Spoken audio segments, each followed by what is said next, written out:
Hello everyone, I'm TP Srinivasan, the former Ambassador of India. I hope all of you are keeping well and safe as we are still in the midst of a global pandemic. Many people believe that the systems will change dramatically in 2020 and the world will be so different that we will not recognize it. Others believe that the changes will be gradual and humankind has the capacity to adapt themselves to new situations, and we'll have more or less the same kind of world with certain important changes. If we look at the trends in general, the first and most important trend one can see is the failure of multilateralism and even regionalism. The trend set off by certain countries towards extreme nationalism is still continuing, and multilateral institutions like the United Nations have been changing because of this reason. So what we saw during the crisis or the beginning of the crisis, what happened at the United Nations is only an accentuation or a demonstration of a change which was already taking place. The Security Council of the United Nations has a special responsibility for international peace and security. To define as to what constitutes a threat to peace and international security is up to the Security Council. Is a health emergency a threat to peace? It definitely is. And this has been seen on earlier occasions like HIV, AIDS, or Ebola, that the United Nations Security Council moved into action and coordinated the efforts of all the states to fight these diseases. And it succeeded to a certain extent. But in this particular case, a peculiar configuration of the world prevented the United Nations Security Council from taking an effective action. It could not even meet in the month of March because the president of the Security Council for the month of March, China, was opposed to any kind of meeting to discuss the issue. China and Russia insisted that this did not constitute a threat to peace and security, and the matter should be left to the World Health Organization. The World Health Organization has the responsibility for health crises like this. But this is beyond the capacity of a specialized agency.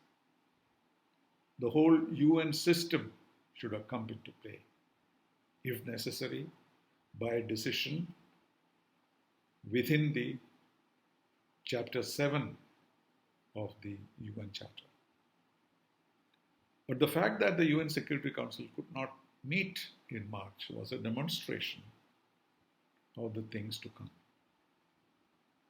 This is not the first time that the people are disappointed with the United Nations. But this one came very close to the extinction of the United Nations.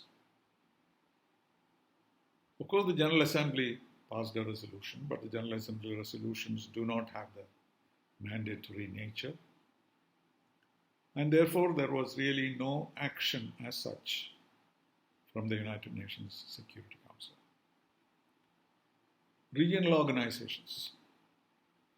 India convened a meeting of SAARC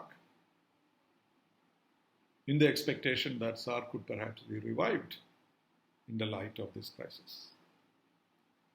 But Pakistan did not attend the meeting at a head of state level, but also raised the bilateral issues between India and Pakistan at the meeting, thus preventing SAARC to resume its responsibilities. But fortunately, SAARC has a program which was suggested by India and mostly financed by India, and this will not take us very far. G20 had a meeting, again some funds were allocated, and then G7 had a meeting. But all these lacked the kind of solidarity that is required to deal with a particular issue like this. And therefore, the fear that we had that nationalism is replacing multilateralism and regionalism seems to be coming true. Whether this can be restored, the faith of the world in the United Nations can be restored, or the structural reform that the world has been asking for many years will be accomplished, we do not know. There are even suggestions that those who believe in multilateralism should join together and create a structure which would be independent of the United Nations to deal with such issues. Such an idea has also been floated. But regardless of what happens in the future, the very fact that the United Nations Security Council could not meet on this occasion has created a complete breakdown of the multilateral system. China and Russia insisted that the Security Council had no jurisdiction over a health crisis like this. The other important factor which we have to bear in mind is the role of China. One thing is certain, that China was the country where it was first located, and China suffered a lot of damage. But even after it realized the seriousness of it, the matter was not brought to the attention of the world. If only they had done that, hundreds of thousands of lives would have been saved in other countries. In fact, they did nothing to warn the world and went ahead celebrating the Chinese National Day. Chinese people traveling around the world. But there is even a more serious charge as to whether this was something that China was developing as a potential weapon, which leaked by chance into the air. This has not been established. China has denied it vehemently. But much will depend on the judgment of the world as to what was the extent of Chinese responsibility for it. The United States, of course, has repeatedly stated that they have evidence to show that this was developed in a laboratory in Wuhan. Americans are now demanding that an inspection of the particular laboratory should be permitted to find the truth of the matter.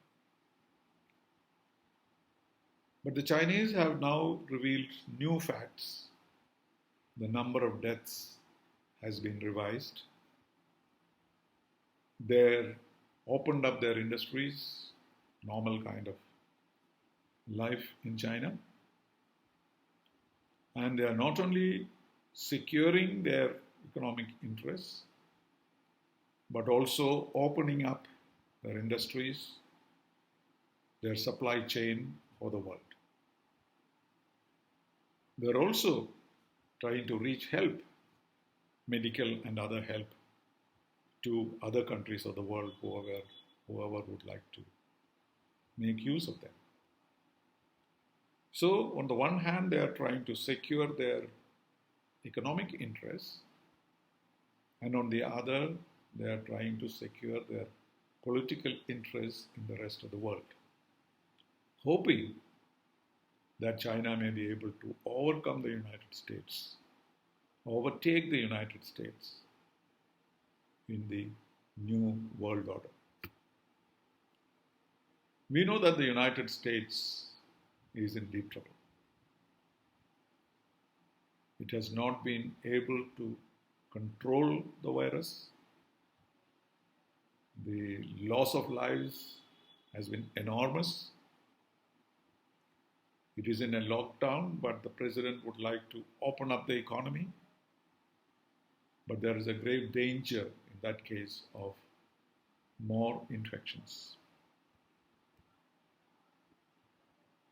But the United States cannot be written off. United States has certain strengths. They may be able to recover very soon and may be able to secure for itself the leadership position in the world. But what has revealed is the weaknesses of the US system. The president himself is vulnerable. The elections are to take place in November. Whether he'll be able to survive this crisis and win the elections is a big question mark. Even if he wins the elections, how he will guide his country through this dangerous situation. And the other possibility of a democratic president. All these add to the confusion relating to the United States. But it's not going to be easy for China to overtake the United States just because of this crisis. Because of the global economy is still dependent on the US dollar. And even Chinese resources are in US dollars. And so it will take its time for these two countries to battle it out for dominance. The Europe has been a tragedy. Brexit had already created complete chaos in the European Union. And even today we do not know what the terms of Brexit are going to be. In the face of the crisis, European Union, which has been a model for regional cooperation, did not function at all. All these member countries like Italy, France, Spain suffered so much, but there was no rescue from the European Union. There may have been some bilateral adjustments, but the loss of lives and property in European Union was something which should not have happened if regional cooperation had survived. Russia has not suffered very much, at least according to the news we have received. But Russia is probably trying to take over the leadership of the European Union in some way in the future. About all the other countries, they are at the moment trying to resolve the crisis, trying to stop loss of lives, and to return to normalcy. Will the other countries come up? And will there be a multipolar world in its real sense after COVID-19? It is possible. Originally, we were supposed to have 6 poles in a multipolar world. The United States, China, the European Union, India, Japan, and some others. But at the moment, we do not know how many of them will be in a position to provide leadership to the world. As far as India is concerned, it has a window of opportunity to become a pole in the new system. First of all, we have great faith in the multilateral system, and we have been trying through SAARC, through G20, through the United Nations General Assembly and others, to give some strength to multilateralism. And this is a major plus point for India. Secondly, we do not know yet where it will end, but the record of India's actions to control the virus, to control the pandemic, has been more successful than in some other countries, more developed countries. So we have sent medicines, equipment, etc. to those who want. And so India has a certain credibility, not only in terms of fighting the coronavirus, but also to give some guidance to the world in the future. Similarly, Japan has suffered a lot. And Japan may be able to again recover fast and be a leader in the new dispensation.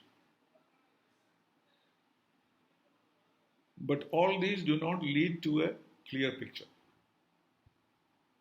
The clear picture will emerge only after the crisis is over. We hope that the world will be able to recover very soon and create a new global order based on multilateralism, based on international cooperation,